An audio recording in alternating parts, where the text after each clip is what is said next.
All right, welcome everybody. Raul Luna here in the Real Estate Talk Show with Raul Luna. Congratulations, for this beautiful Wednesday that you made the choice to be connected here with us today. So as you can tell, I'm not in my office today, or I should say I'm in my, I guess, virtual office or second office, or however you want to put it. But I'm in Dallas, Texas, ladies and gentlemen.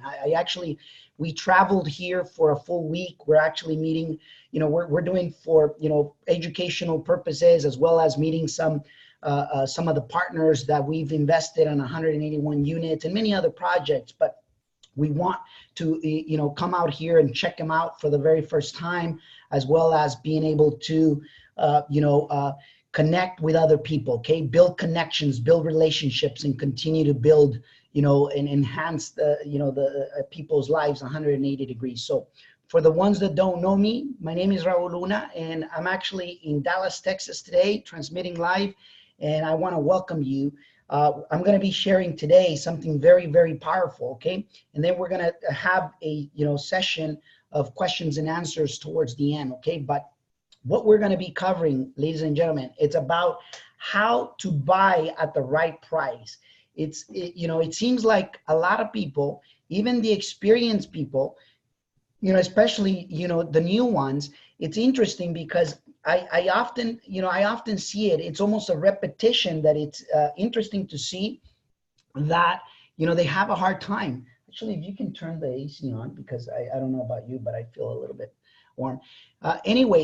So today we're going to be discussing about that. We're going to be discussing on how to buy at the right price, okay? So for every single one of you guys that are connected, make sure that, you get to, take some notes. And as well, if you got any questions, we're going to be addressing them, towards the end, all right? Okay, so that I can answer you, or so that I can answer the main thing on how could I buy, at the right price.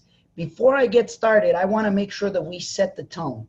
Who is their first time? If I can just, and I want to make sure if we have, who have heard me speak in the past on webinars or on other, videos. If you can let me know on the chat, just let me know, put a number 1 if you want. Actually, no, put me a number 3. Put a number 3 if you have heard me speak in the past in the chat, okay?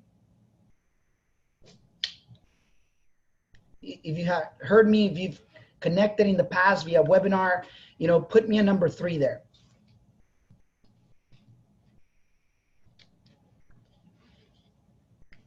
Ladies and gentlemen, either I have either I have an audience that is not paying attention, or an audience that doesn't want to cooperate, or an audience that doesn't give a darn. So hopefully, okay, finally I got Jose to answer. Any one of you guys that has heard me, or has actually been in a webinar previously. If you have, please put me a number 3 there. All right, okay, excellent.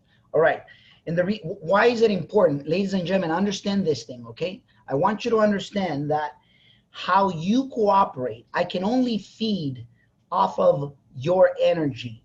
Learning takes energy, and I want you to understand that when you're sitting down, or when you're watching something and you're really genuinely wanting to learn something, it takes up energy. So whatever energy you give me via cooperation is the energy that I'm going to be able to give you.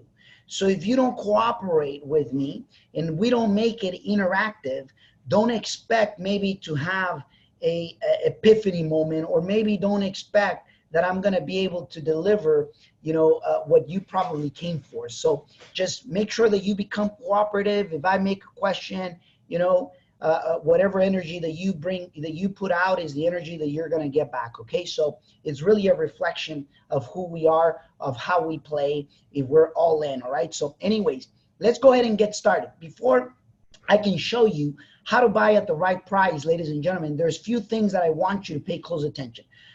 For instance, there's things that we're going to have to, we need 3 things, in order for us to determine if we're going to pay the right price. And what are those three things that are critical factors that you need to know or you need to have an idea? And one of them is the actual ARV, which is the after repair value. You're going to need it. You're going to need to obviously have it loud and clear. Number two is, what is the renovation cost of the project? And number three, what is the initial offer that I should start at? Those three things are critical, and they're critical that you become great at it. And remember this, everything at the beginning, everything the first time you're going to suck at it. I sucked at it.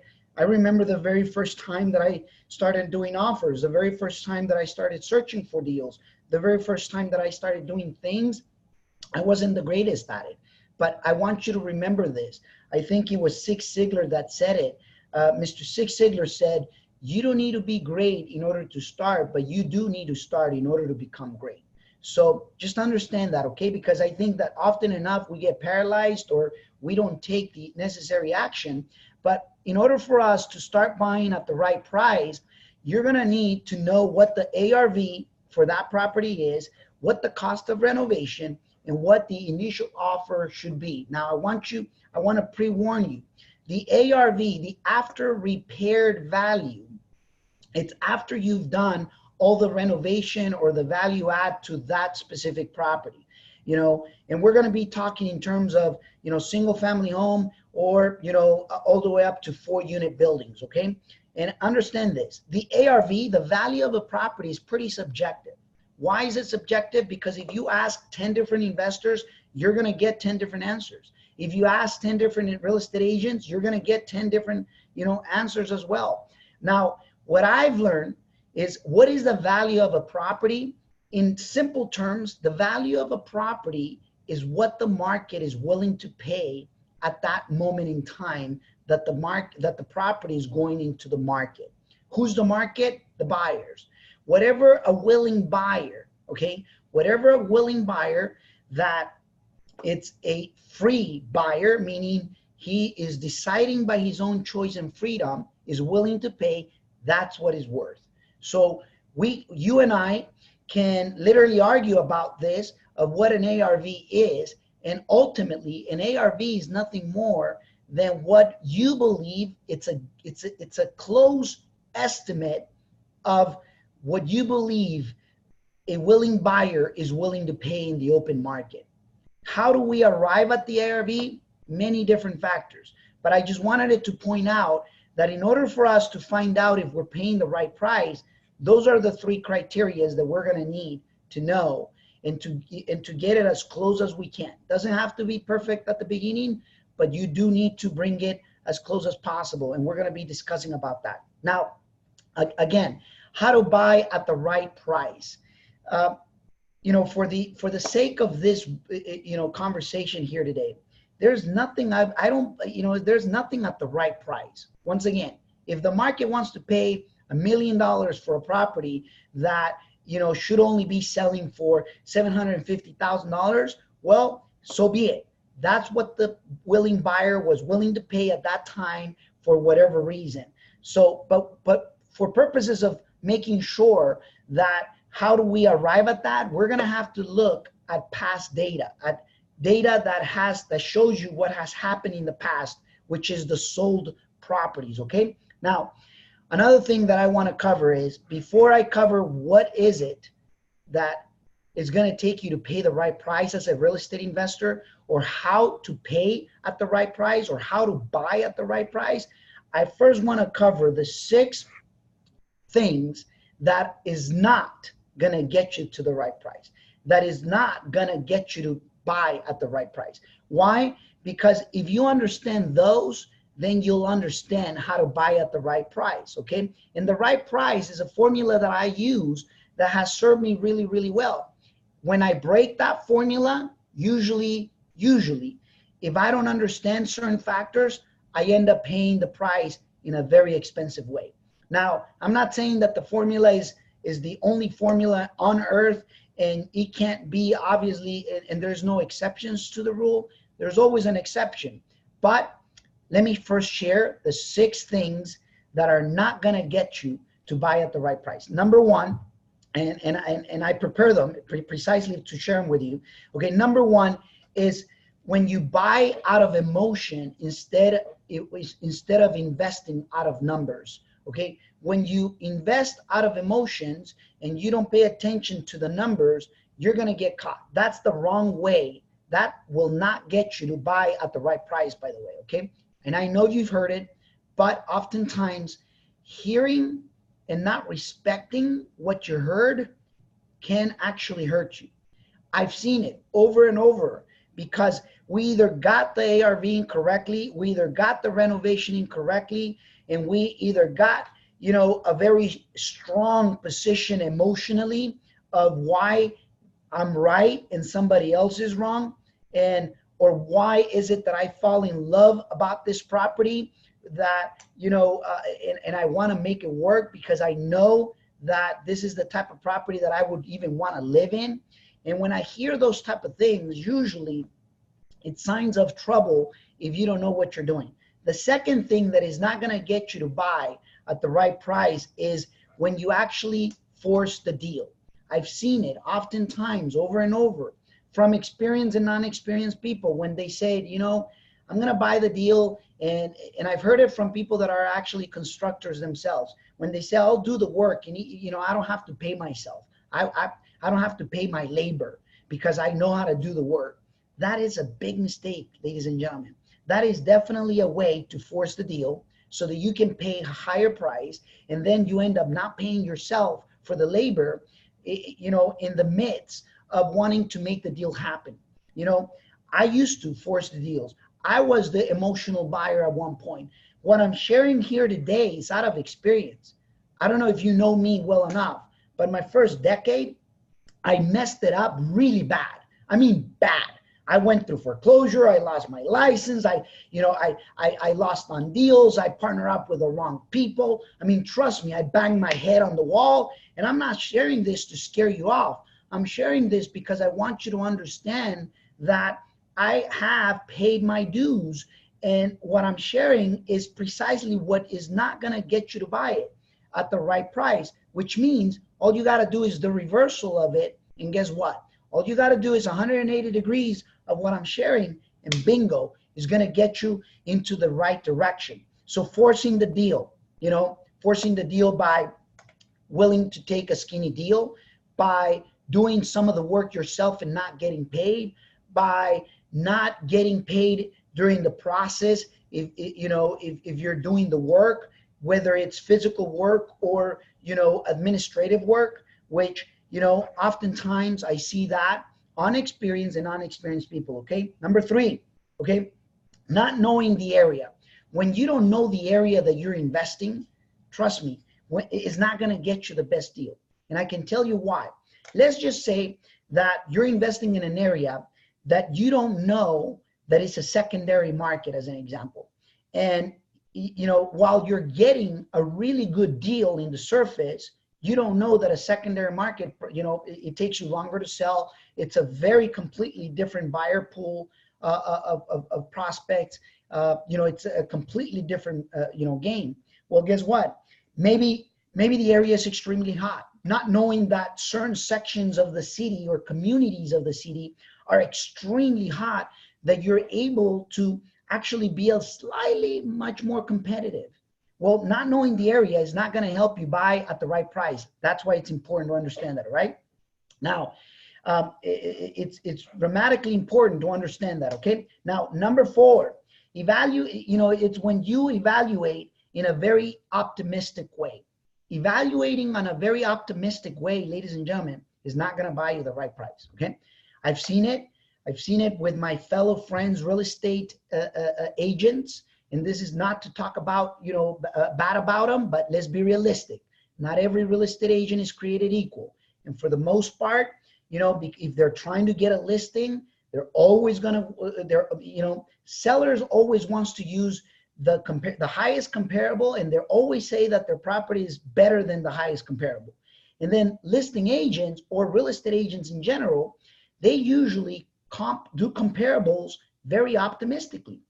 In other words, they want to get the listing, and guess what? Because they want to get the listing, they end up exaggerating on the numbers because, I bet that if they made real estate agents put, like a $10,000 deposit on the line, where if it doesn't sell at the price that you said, you're going to lose your $10,000. I can guarantee you there would probably be, much more careful detail, and they wouldn't just share numbers on average basis, but rather on a apple to apple basis. But anyhow, you as an investor, I've seen investors being extremely optimistic. And you know what? There's times where you can be optimistic. I don't know what the market direction is going. So this is probably not the time to be super optimistic, okay? So it's very important. Evaluating on a very optimistic way is not going to get you by at the right price. It's more than likely going to get you in trouble, okay? Number five, believing everything and being naive and believing everything that the real estate agent says. And I'm not picking, into the real estate agents, but in reality, just because they got a license doesn't mean they know everything. And I can tell you this because I used to be a licensed real estate broker. I lost my license because I partnered up with the wrong partnership. And obviously today as a real estate investor, I don't need it. But because I've been one, I know my fellow friends. I have the authority basically to talk about it because I know the way they think.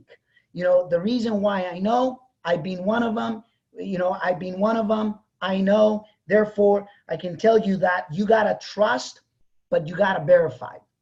Ultimately, is your money, is your decision, is your gain, or is your loss. They're not gonna gain, or they're not gonna lose with you. Because of that, you need to be the ultimate evaluator or the ultimate decision maker. If you're working, obviously, if you're barely starting in your business, eventually, you're going to expand and you're going to have to rely on other people. And guess what? There's some agents that are very, very high level professionals where they're playing at an extremely high level. And let me tell you precisely which ones I think that, not all of them, this is not true on all of them, but real estate agents that are, crushing it, they're level A players, okay, or high level players.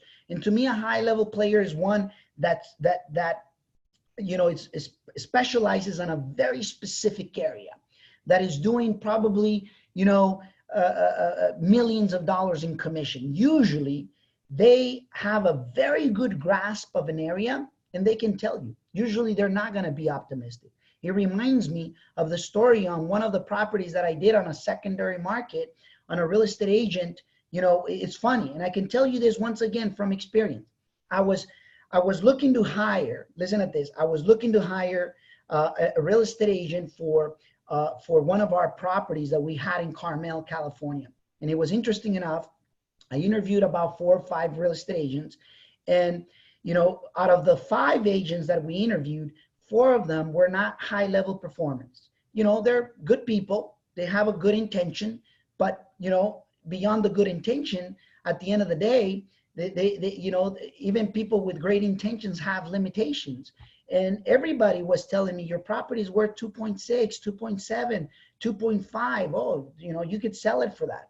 And then I took it to the number 1 real estate agent, the one that has the most sales, the one that, sells billions of dollars with a B, okay? B, with, billions. And it was interesting, throughout his life, he has sold billions, not like billions in a year, but throughout his life. And, in one given year, he's probably sells anywhere from 50 million to, $75 million, if not more. But extremely high level. And he told me, he says, Raul, your property is only worth about 1.7. I couldn't believe it. I just couldn't believe it. I said, no, I can't believe it. Because 4 others were telling me that it was worth 2.5, 2.6. And guess what? I made a big mistake. I went to what I liked, to what I wanted it to hear. I went to whom I wanted it to hear. What is it that I like to hear? I like to hear, that the house was worth 2.6. We listed it to 2.6. The darn thing sat there for almost a year. And guess how much? Guess how much that property sold for a year later? A year later, that property sold for 1,700,000 and some change, 50,000 or something like that. Listen, ladies and gentlemen, you need to discern. As a real estate investor, you must discern who should have the biggest weight. I should have listened to the one that's do 50 sales in a year, 100 sales in a year, because they know the area very intimately. And guess what? I didn't. That's why it's important, that's why it's important to understand that you cannot believe everything the real estate agent said. And I don't mean it in a bad way. I mean it, majority are not the 1% performers. Majority are not, performing at an extreme level. That's why everybody's going to have a different opinion. But guess what? When I went with this particular agent, he told me what I needed to hear, not what I wanted it to hear. Because he told me what I needed to hear, which was the 1.7, I didn't select him because he told me what it was the real thing. And yet I decided to go the route where, I think I'm going to be able to sell it for more. And guess what? More doesn't always equals to better. Okay. In this case, more made us have to hold that property for almost a year. When you have mortgage payments of $10,000 or more a month, that's $120,000 more in expenses, less profit. Am I making sense? So hopefully you understand, and this time it's worth a while for you, because that's the reality. We sometimes think that just because my agent said this, that's the cold truth. No, if the agent doesn't have an intimate knowledge of the area and is not a high level producer, it's going to be a tough one. And I'm just speaking, a truth and reality there. If I had actually put it on the market at 1.7, 1.8, I could have saved $120,000, isn't it? Or maybe not 120, but maybe let's say 90, because it would have taken 90 days versus a year or something like that, right? But you get the point, okay? So go ahead and trust them, but verify what they're telling you. Verify it, and you're going to be the responsible one to verify. Ultimately, there's really great real estate agents that you should seek out. And then there's really, really, really bad ones as well. Just like real estate investors, there are really, really great ones. And then there's ones that, they think that they know it all, and they're going to get themselves into trouble. So it's as simple as that. Number 6, okay? Number 6 is not knowing how to use the comparables, not knowing how, and I see it over and over and over again. A lot of, my students and in general, people that are not my students, that they're getting their feet wet in real estate, and even experienced people, they come up with this, comparables that sometimes they don't make sense. So not knowing how to use comparables is not going to give you the edge to buy at the right price. It's actually going to give you the disadvantage. Okay, so I wanted it to start first on what is it, the criterias or the things that are not going to help you buy at the right price.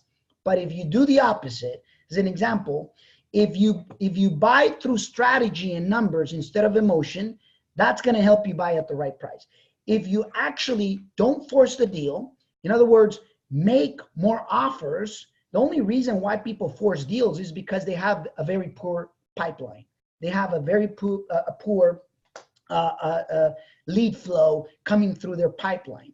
So if you have more lead flow and more offers, guess what? You're not going to be faced in wanting to force a deal. A reason why I feel other real estate investors force deals is because especially their first deal, they're like so like anxious, like I want to make the first deal happen.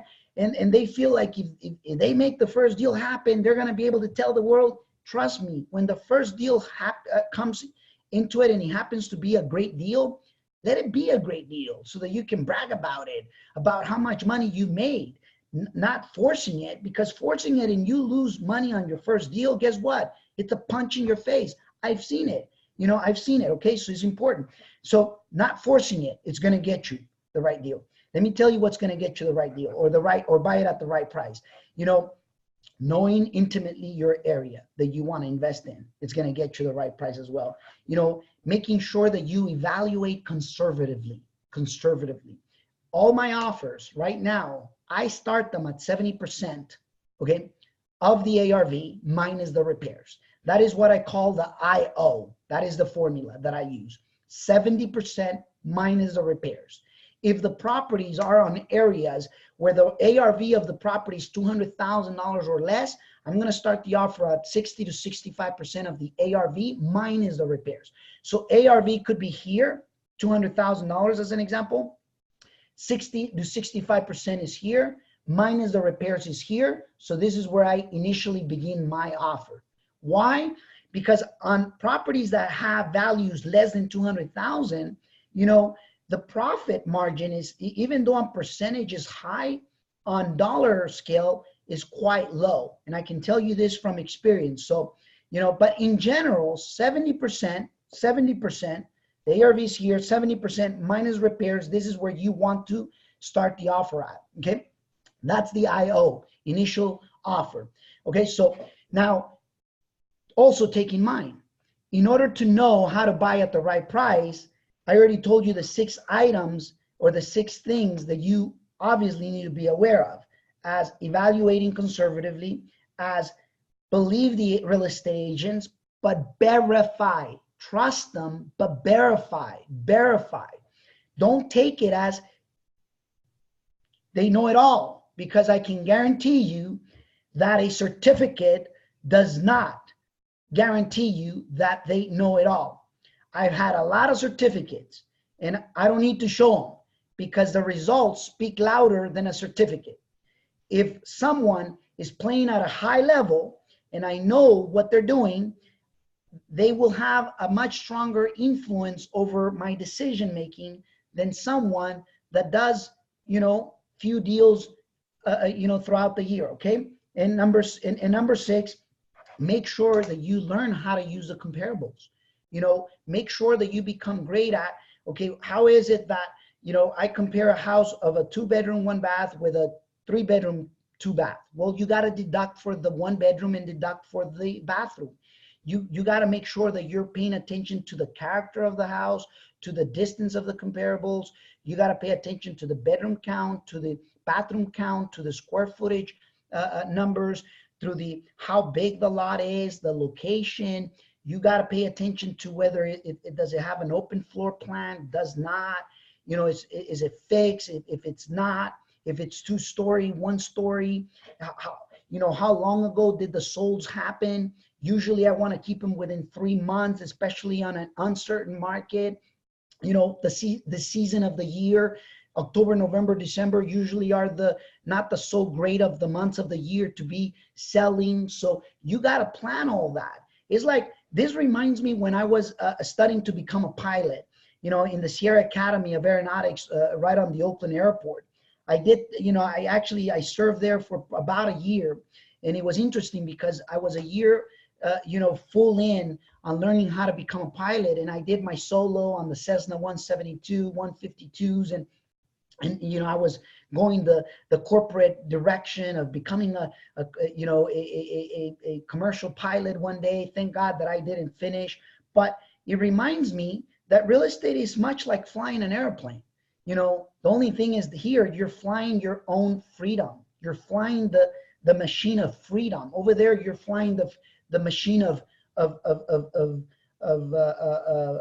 you're flying the machine of air, the machine of another different type of freedom. But what I'm saying is, every time I had to fly, I had to make sure that I paid attention to the airplane weight, to the where the air was actually blowing from, to the wind condition, the cloud condition, whether it was going to rain, if there was going to be hail, even studying the clouds. Every cloud has a name. Can you imagine? It's just like anything else, ladies and gentlemen. And it shouldn't be complicated.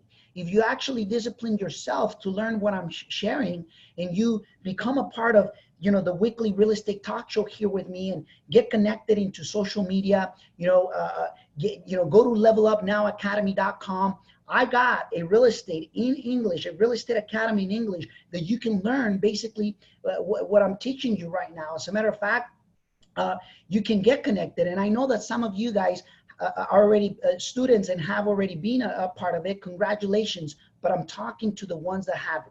To the ones that haven't, make sure that you visit the website, levelupnowacademy.com, and follow me through Facebook, through Instagram, very, very soon through YouTube. I'm going to be making a lot of English content that you're going to be able to use. But at the same token, you know, it takes a lot of time and energy. You know, it takes a lot of time and energy to bring you these content. And I want to do it to help you. I want to contribute to life. I want to contribute to my other fellow human beings. But do something about it, because this is about you if you're really serious about yourself, okay? So anyhow, to buy at the right price, you need to make sure that those 6 things that I just shared. And last but not least, you also need to select your exit strategy. You need to know your exit strategy. You want to know if you're buying right, okay, or if you're paying the right price. What is your exit strategy? Are you going to buy to renovate, fix, and flip? Are you going to buy to basically buy, renovate, and hold as a rental? Or are you going to just put under contract and wholesale the contract or assign the contract? What type of investor are you, or what is the focus? In my case, I do all 3. I do about 33%, maybe 40% on, on the wholesaling and hoteling. And then I do about 50% of, buy and hold. And then about a 10 to 15%, it's rehab and development. So, you got to determine, because if you determine the exit strategy, that will also give you the ability to understand what price can you pay, and if you're paying the right price. Give you an example. If you're going to be a wholesaler, which, by the way, if you're first starting in real estate and you want to do it with very little money or no money of yours whatsoever, no credit, no job, you could be bankrupt, even you could be even on the unemployment line, or you could be asking for, even stamps, food stamps. You can make this business as a wholesaler. And how do I know this? Back in 2009, I was unemployed. I was employee of my own company. And guess what? I was on the unemployment line. It was embarrassing. It was humbling, but it was much needed in order to reinvent myself from the mindset in, so that the comeback could actually be stronger. Ladies and gentlemen, because I've been in the worst moments, and my worst moments has been my best moments, I know that anyone can do it. I know it because I've been in that situation. So you cannot convince me otherwise. You may say, well, I can't because I don't got money, or I can't because of this, or I can't because I'm tall, or I can't because I'm short, or I can't because I was born, in the morning, I was born at night. We invent so many negative stories that if you actually got paid to be negative, you would have already been millionaire. Can you imagine that? You already be millionaire if you actually got paid to be negative. Can you imagine that? Now, understand this. What exit strategy? As a wholesaler, you want to buy anywhere from 65%, 70%. Why? Why you want to put them under contract? Because then you're going to assign the contract, and you're going to assign it at around about 80%. Right now, I don't, my hedge fund company, who used to pay 85%, no longer paying 85%. Now they're only paying anywhere from 77 to 80%, max, tops. So if you want to wholesale the contract, don't put it at 80% thinking you're going to wholesale it at 90. I've seen that all the time. Guess what? Be great at it. First start. The practice, the right practice, the consistent practice, the right and the consistent practice is going to help you become great if you're aware. And then guess what? when you buy at 65 or 70 cents on the dollar minus the repairs, then you're going to be able to make anywhere from 5 to 10% spread, as a profit. And that's why, that's why to me, a wholesaler, it's a very valuable, a true wholesaler, a true high level wholesaler is one of the arts that I think every investor should learn, especially if you want to master the real estate game. Now, if you're buying for fix and flip, you can pay slightly more. If you're buying for buy and hold, you can pay slightly more. I'll give you an example. Right now, I do not exceed more than 80%. And actually, let me take that back. I'm sorry. I do not exceed more than 75%. My apologies. I was doing 80% last year, and few deals this year. I did at 80% at the beginning of the year. Now, I don't do nothing, unless there is, an exception of, oh my God, it's in an area where there's a waiting list of buyers and there's no properties available within not quarter of a mile, but within 3 miles or something like that. Or there's an extreme shortage or something, right? There's got to be something that triggers it of why paying premium for it. But understand that, ladies and gentlemen. Let me tell you why it's important to understand what I just said. Because the right price will only come based if you know the 3 things that I shared, okay? The 3 criterias to make great offers is what is a true ARV, the renovation cost, and what the initial offer should be. What is my exit strategy? And the 6 items that you are going to need to adapt to, like buying by strategy, not emotion, like not forcing the deal by letting the deals flow. If they don't accept you the deal, next, follow up on the one that didn't got accepted. Next, and next, and next. You know how many offers we do? In a month, we probably do about 700 offers. That's why we buy anywhere from 5 to 7 deals a month. We just put a property under contract not too long ago. I think it was this past Sunday. It's a triplex in San Leandro, California. And guess what? It's a tricky one. It's a tricky one to evaluate because in the area, there's no other triplexes. It's surrounded on an area of single family homes. I want to believe that this is the only one available as a triplex, as a 3-unit building in that specific area, which is the San Leandro Hills. Now, could it be that there's other properties? Yes, but they haven't sold. So that in itself, to prove you of what I'm saying, I shared it with about 3 or 4 real estate agents so that they can give me their opinion of value. And guess what? Some people told me X amount of value and another person told me X amount of value. They were all by a difference of $250,000 in difference. So who do you believe? Do you believe the one that it's $250,000 above, or do you believe the one that is $250,000 below? Do you understand what I mean? I don't mean, and let me tell you the following thing. It doesn't mean that the $250,000 real estate agent, it's a bad person. I'm not saying that. It doesn't mean that the $250,000 that is giving me less value, it's a bad person. I know them both. They're both friend of mine. I both, appreciate them. And guess what?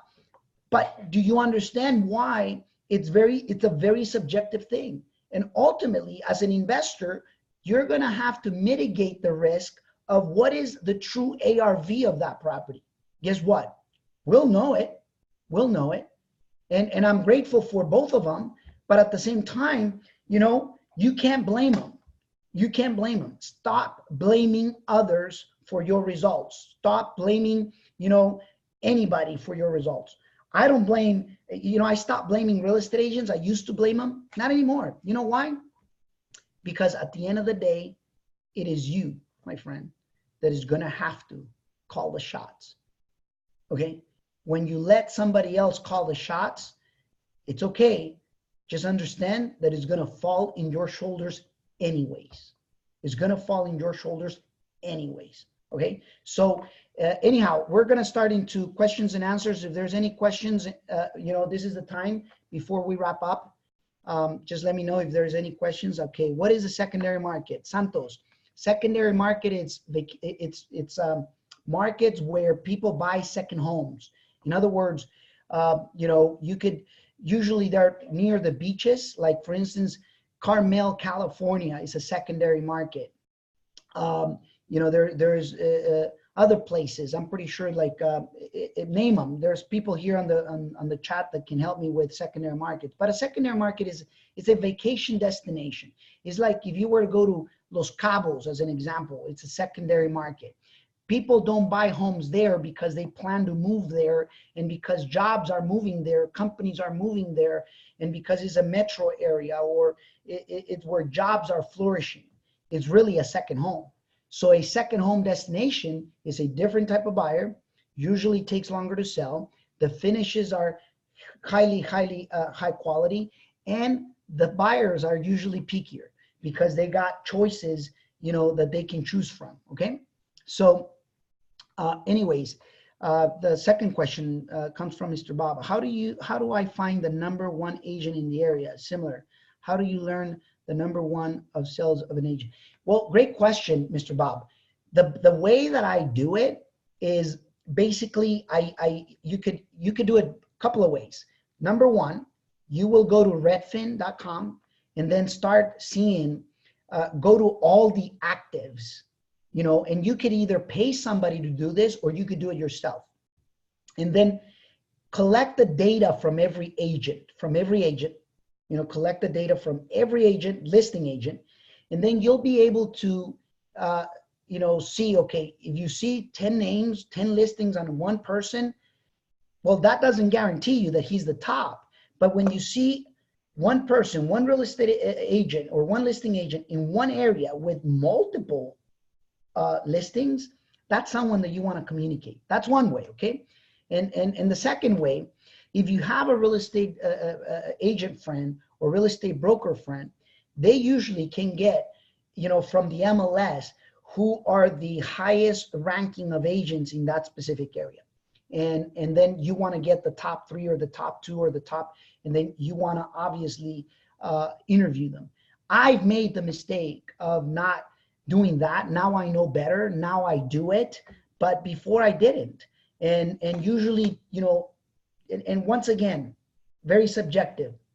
The reason why I know that they can tell you a little bit better what's going on, that's if they strictly specialize in one area. If one agent does many areas, like, let's say 10 different counties or whatever, tough, because that you can't be 100%, intimate on all those 10, or you could, but it's very unlikely. Usually agents that are multi-million-dollar agents or top level producers, they usually hone on a very specific city or community or area.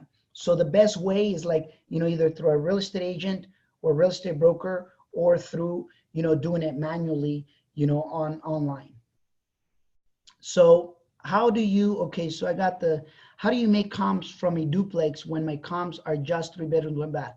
Well, great question, Mr. Santos. When you got a duplex, you must compare it with another duplex. You have to compare with another duplex. If you don't, the only reason I will not compare with a duplex, it's when, there's no duplexes, even going, not 3 months. Now I would have to go 6 months, even 9 months, even 1 year, maybe not quarter of a mile. I would have to go half a mile, 3/4 of a mile, 1 mile, 2 miles, but I would have to deduct for location. I would have to deduct for character. So you got to compare with a duplex. There's got to be other duplexes.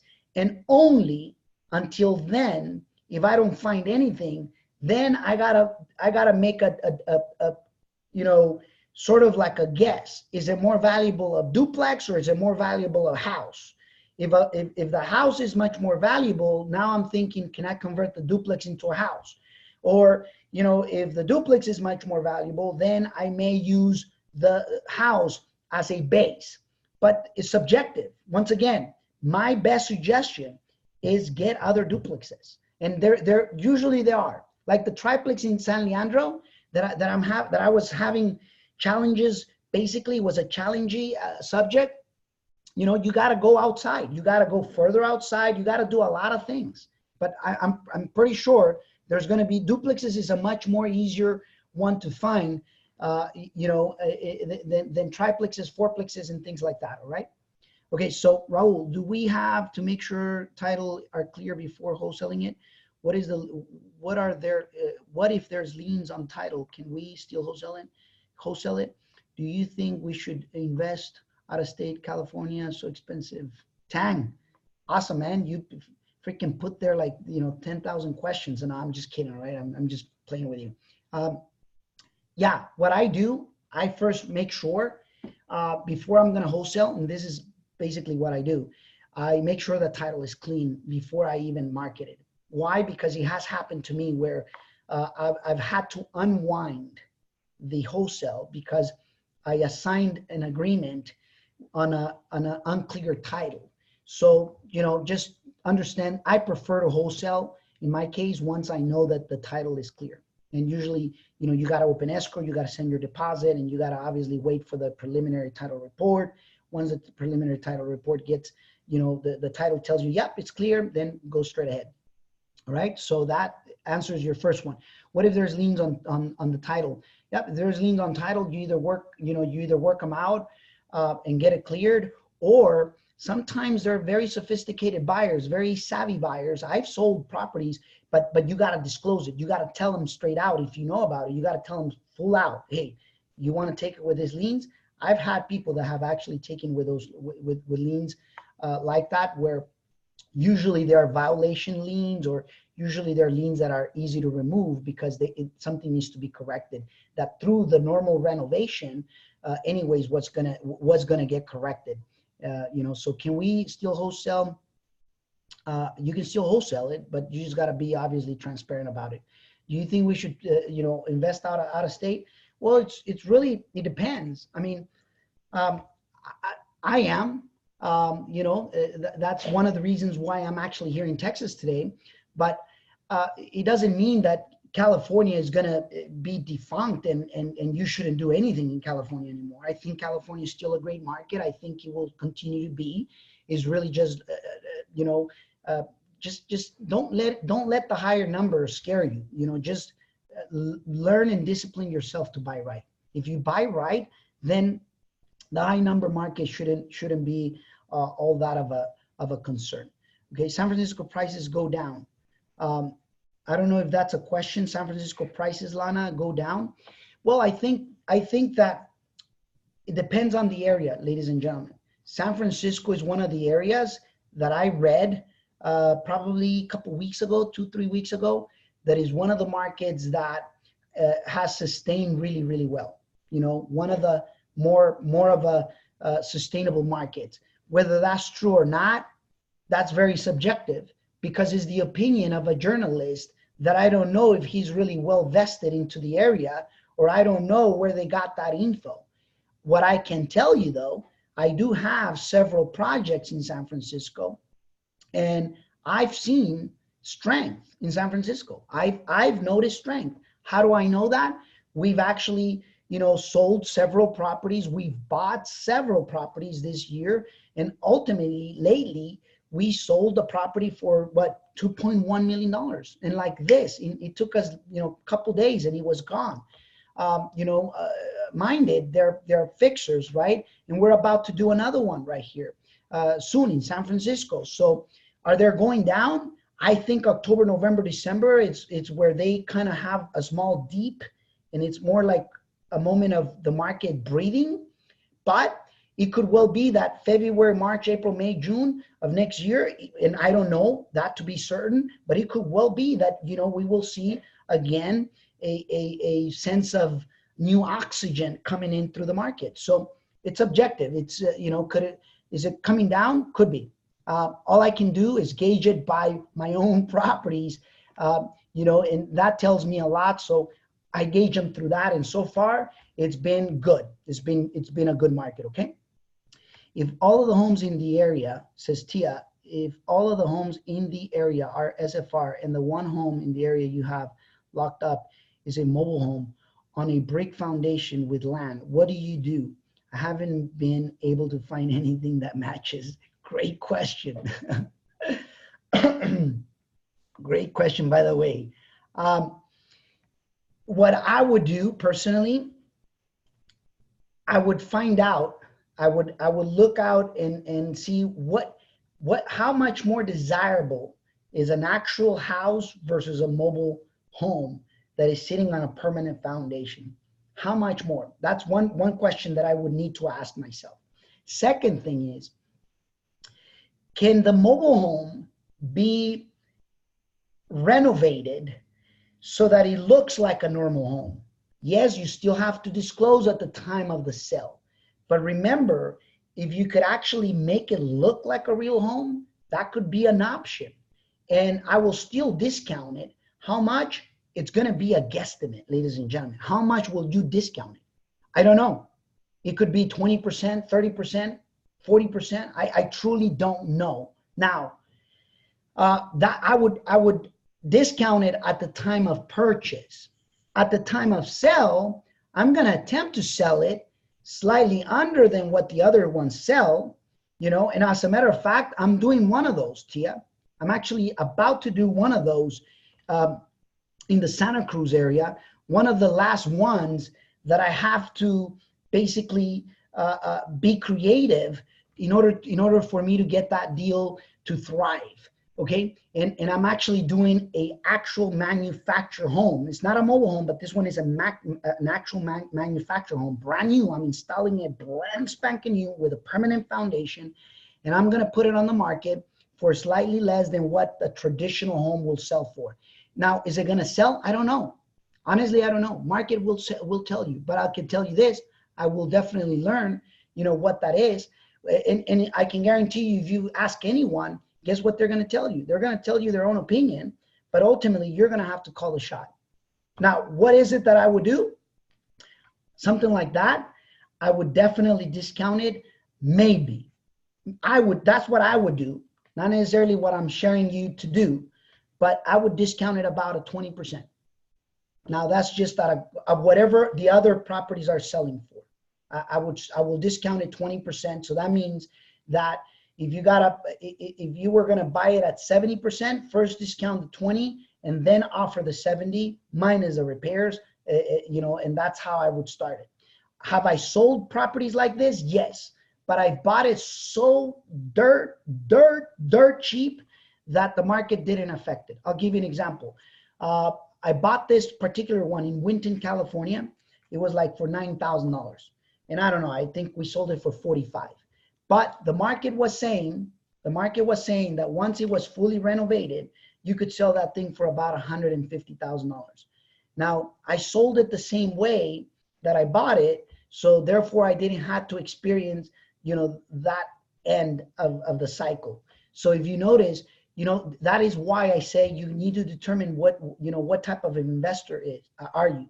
If you're a wholesaler, usually, you know, the wholesalers, when they find deals, usually they can, that same deal will work as a fix and flip, will work as as a buy and hold.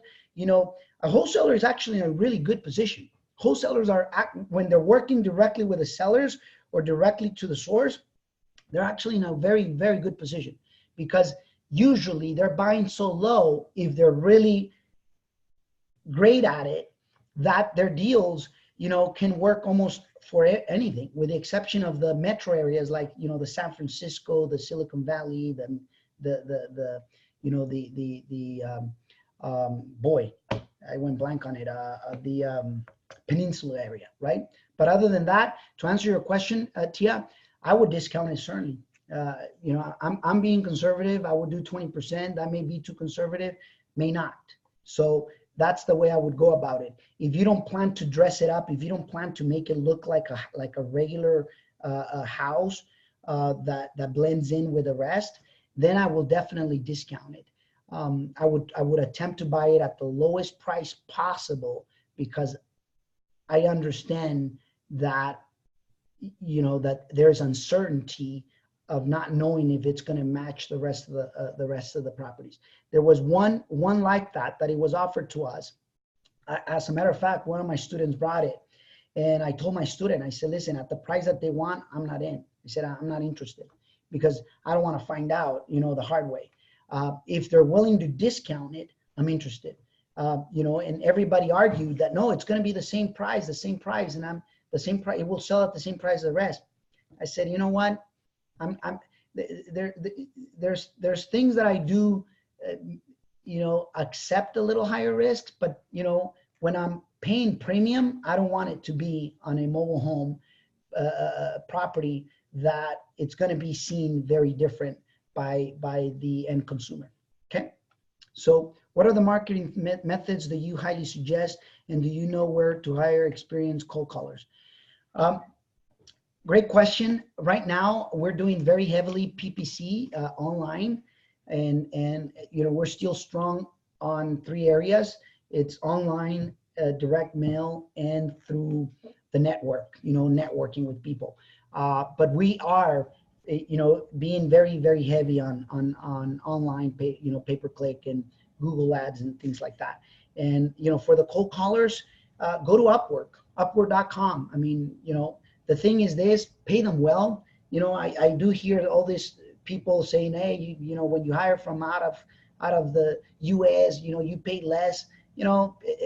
Other people in other parts of the world, they're catching up. And if you pay for talent, if you pay for people that know what they're doing, it should pay off.